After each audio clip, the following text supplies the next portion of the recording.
আমি মাহবুবুর রহমান ভূঁইয়া এএইএস মর্টগেজের পক্ষ থেকে আপনাদের সবাইকে স্বাগত জানাচ্ছি। আমি আগে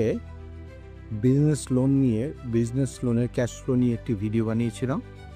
তো আজকে আমি এসবিএস স্টার্টআপ বিজনেস ওই ভিডিওটিতে আমি যারা এক্সিস্টিং বিজনেস কিনছেন তাদের ক্যাশ ফ্লো নিয়ে কথা বলেছিলাম।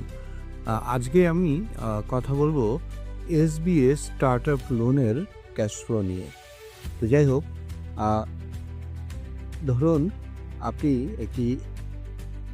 একটি প্রপার্টি কিনেছেন। এখানে আপনি একটি বিজনেস তৈরি করবেন এবং ওই বিজনেসের কোনো ক্যাশ ফ্লো নাই, কারণ এটি একটি এক্সিস্টিং বিজনেস না। তাহলে আপনি কীভাবে লোন করবেন কিংবা লেন্ডার কীভাবে ক্যাশ ফ্লোটা ক্যালকুলেট করবে, এটি নিয়ে আমি আজকে কথা বলবো। এসবিএস স্টার্টআপ লোন এটি খুব পপুলার নতুন বিজনেসের জন্য, অর্থাৎ স্ক্র্যাচ থেকে আপনি বিজনেস করছেন সেটার জন্য। তো ওটার জন্য কী করতে হবে, সেটার জন্য যে বিষয়গুলি লক্ষ্য রাখতে হবে ক্যাশ ফ্লোয়ের মধ্যে, ক্যাশ ফ্লো ক্যালকুলেটিংয়ের জন্য, সেটি হচ্ছে 3 ইয়ার্সের একটি বিজনেস প্রজেকশন দিতে হবে। অর্থাৎ আপনি একটা লোকেশনে একটি গ্রোসারি স্টোর করছেন, ফর এক্সাম্পল, ওই স্টোরের 3 বছরের একটা প্রজেকশন করতে হবে যে আপনি কী পরিমাণ রেভিনিউ এক্সপেক্ট করতেছেন, আপনি কী পরিমাণ এক্সপেন্স হবে এবং কী পরিমাণ প্রফিট হবে, এটার একটা প্রজেকশন দিতে হবে। কিন্তু প্রজেকশনের ক্ষেত্রে অনেকের একটু ভুল ধারণা থাকে।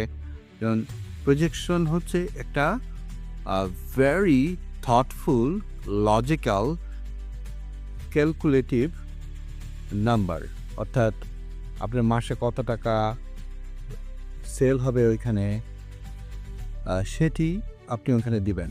অনেকে হয়তো ভাবতে পারেন যে আচ্ছা, আমি তো বড় একটা নাম্বার দিয়ে দিব, বিগ একটা নাম্বার দেবো, ক্যাশ ফ্লো ভালো দেখা যাবে। বিষয়টা মোটেও তা না। ওইখানে যে রেভিনিউটা আপনি দিবেন, সেই রেভিনিউটাকে জাস্টিফাই করে অনেক ইনফরমেশন আপনাকে প্রোভাইড করতে হবে। যাই হোক, আপনার 3 ইয়ার্সের যে প্রজেকশন আছে, বিজনেস প্ল্যান আছে, তার উপর বেসিস করে ক্যাশ ফ্লো হবে এবং সেখান থেকে লেন্ডার ডিটারমাইন করবে যে আপনার লোন হবে কি হবে না। আমি অ্যাজ ইউজুয়াল আমি যেটি বলি সেটি হচ্ছে এটিও projection, business plan, cash flow, এগুলো খুব একটু ডিটেল ম্যাটার। আমি আপনাদেরকে অ্যাডভাইস করব একজন লোন এক্সপার্টের সাথে আগে আপনারা বসে এগুলি জানুন। এবং আমি এএইএস মর্টগেজের পক্ষ থেকে বলতে চাই যে আমরা এই ব্যাপারে ফ্রি কনসালটেশন করে থাকি। আপনারা আমাদের সাথে লোন করেন কিংবা না করেন, you are most welcome to make an appointment with us. Thank you.